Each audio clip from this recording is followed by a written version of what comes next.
আরিফ, রাজধানীতে তো দেখলাম যে হাহাকার অবস্থা। এখানকার পাম্পগুলোতে আসলে চাহিদা অনুযায়ী তেল কি গ্রাহকেরা পাচ্ছেন নাকি সেটাও অপ্রতুল?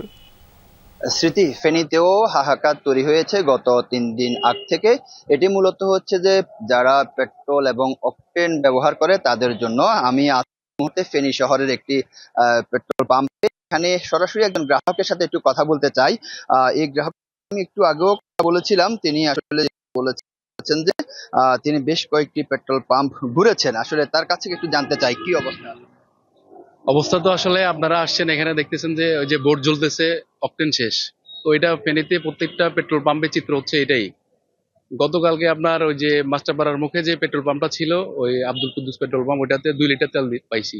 তাও আপনার 1 ঘন্টা লাইনে দাঁড়াই।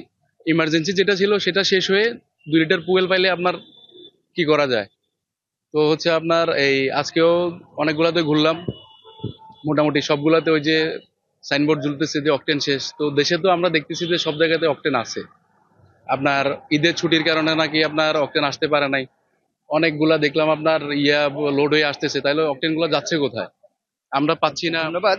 আমরা এই যে এখানকার যে সকল গ্রাহক বা যারা মোটরসাইকেল চালক যারা রয়েছে তাদের সাথে কথা বলেছি, তারা যেটি বলছেন যে এবারে যে ঈদ উৎসব তাদের ঈদ উৎসব ম্লান হয়ে গিয়েছে। তবে আপনি জানেন যে আজ থেকে যে কর্মদিবস শুরু হয়েছে, সেই কর্মদিবস বাইকাররা যাদের কাজে যায় তারাও আসলে চরম ভোগান্তিতে পড়েছে। আমি এখানকার যারা পেট্রোল পাম্প মালিক সমিতির যারা রয়েছে তারা যেটি জানিয়েছেন যে তারা